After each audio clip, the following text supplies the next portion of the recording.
બગદાણા બબાલમાં જે એક નામ ખૂબ જ ચર્ચામાં આવ્યું હતું થોડા સમય પહેલાં, એ નામ એટલે નવનીતભાઈ બાલદિયા.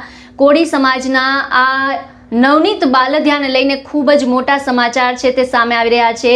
જી હા, નવનીત બાલદિયાએ કોંગ્રેસનો ખેસ છે તે ધારણ કર્યો છે અને આ સાથે જ નવનીત બાલદિયાએ અમદાવાદ ખાતેની કોંગ્રેસ ભવન છે ત્યાં આગળ તેમણે ખેસ ધારણ કર્યો છે. આપણે જણાવી દઈએ કે નવનીત બાલદિયા થોડા સમય અગાઉ માયાભાઈ આહિરના પુત્ર જયરાજ આહિર છે તેમના પર તેમણે આરોપ લગાવ્યા હતા કે તેમના દ્વારા તેમને મારવામાં આવ્યો હતો. આખા મુદ્દાની વાત કરીએ તો બગદાણામાં જે મેનેજિંગ ટ્રસ્ટી છે તેના મુદ્દાને લઈને આખો માહોલ છે તે મુદ્દો છે તે ચગ્યો હતો અને વાત એટલી આગળ વધી હતી કે નવનીત બાલદિયા છે તેમના દ્વારા એવા આરોપ લગાવવામાં આવ્યા હતા કે જયરાજ આહિર દ્વારા તેમના કેટલાક માણસો મોકલી જયરાજ આહિરે તેમને માર્યો હોય તેવા આરોપ લગાવ્યા હતા. તેના બાદ કોળી સમાજ છે તે એક થયો હતો. કોળી સમાજના નેતાઓ છે તે એક મંચ પર આવ્યા હતા, જેમાં હીરાભાઈ સોલંકી હોય, પરસોત્તમ સોલંકી હોય, તે સહિતના તમામ નેતાઓ છે તે એક થયા હતા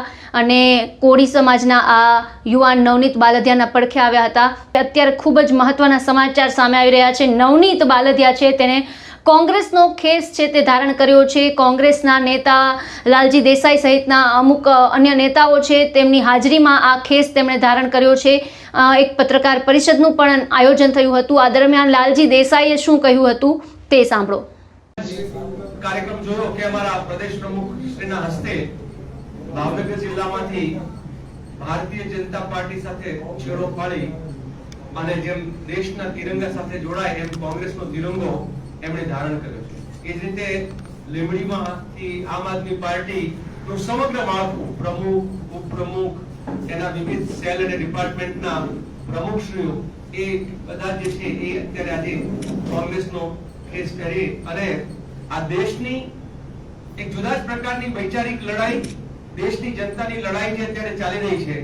એક તરફ ટ્રમ્પ નાક દબાવે અને કઠપુતળીનો ખેલ ત્યાંથી ચાલુ થાય અને આપણા દેશના શાસકો એ કઠપુતળીની જેમ નાચતા હોય, બીજી બાજુ ગુજરાતમાં બહેન દીકરીઓ પર બળાત્કાર, જ્યાં જુઓ ત્યાં ભ્રષ્ટાચાર, શિક્ષણનો વેપાર, આરોગ્યમાં હોસ્પિટલોનું ખાનગીકરણ, ત્યાંથી લઈને ખેડૂતોના સવાલો, જ્યાં જુએ ત્યાં ખેડૂતોના ખેતરે બળજબરીથી નખાતા થાંભલાની વાત હોય કે આદિવાસીઓ કે દલિતોની વાત હોય, સમગ્ર ગુજરાત જાણે કે આજના રાજનેતાઓ, શાસક નેતાઓના દલાલીનું એક સ્થાન બની ગયું હોય અને એમણે ગુજરાતને માત્ર વેપાર, પોતાનો ધંધો કરવા માટે કરી નાખ્યું હોય એવું લાગતા અને એમાંય વિશ્વગુરુ બનવા નીકળેલા વિશ્વચેલાના કારણે અત્યારે આપણા ગુજરાતીઓ જ નહીં સમગ્ર દેશ જે છે અત્યારે ત્રાહિમામ પોકારી ગયું છે. ત્યારે ભારતીય જનતા પાર્ટીમાં કે પછી એની જ બી ટીમ ગણાતી અને પંજાબના ખેડૂતો અત્યારે રાતે પાણી જે રોઈ રહ્યા છે એ બધું જોયા પછી આમ આદમી પાર્ટીના કાર્યકર્તા હોય કે ભારતીય જનતા પાર્ટીના કાર્યકર્તાઓ બધાને હવે એક વિશ્વાસ આવતો થયો છે. જેમ આજથી 10 વર્ષ પહેલા, 15 વર્ષ પહેલા દેશભરના આંદોલનકારીઓ પણ કોંગ્રેસને વિશે ટીકાઓ કરતા, આજે એ દરેક આંદોલનકારીઓ પણ કહી રહ્યા છે કે કોંગ્રેસ એકમાત્ર પક્ષ છે કે જે દેશની જનતાની પીડાને સમજી શકે છે, એની નાળ પારખી શકે છે અને એના માટે કામ કરી શકે છે. એટલે એવા અનેક સૌ સાથીઓ જેના નામ હમણાં તેમને બોલ્યા એ લોકો પણ પોતે એ વાતનો સ્વીકાર કરીને કે અમારો પણ મોહ ભંગ થયો છે. આમાંથી અમુક મિત્રો એવા પણ હતા કે જે પહેલા કોંગ્રેસમાં હતા અને એમને એમ થયું કે કદાચ આ હવાણાની હળીઓવાળા કંઈક કરશે, પણ ખબર પડી કે આ તો ખાલી દેખાડવાના અને ચાવવાના જુદા છે, બાકી કોઈકની બી ટીમ છે અને ભાજપનો ભ્રષ્ટાચાર. આ બધાથી લોકો તંગ આવીને કોંગ્રેસ પાર્ટીમાં જોડાય છે.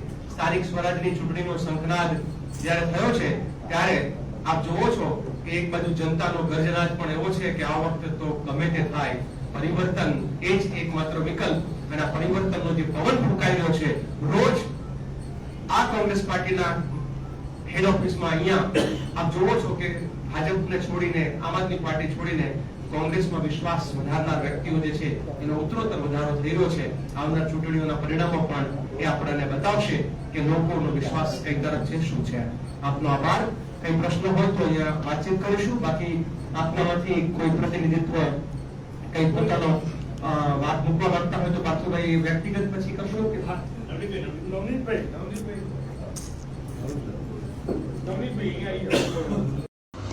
નવનીત બાલદિયાના કોંગ્રેસમાં જોડાતાની સાથે જ હવે આગામી સમયમાં શું નવા વળાંક આવે છે તે જોવાનું રહેશે. આપનું શું માનવું છે આ સમગ્ર મુદ્દાને લઈને અમને કોમેન્ટ બોક્સમાં જણાવો અને અમારી ચેનલને લાઇક, શેર અને સબસ્ક્રાઇબ કરવાનું ભૂલશો નહીં. ફરી મળીશું નવા વિડીયો સાથે. મને આપશો રજા.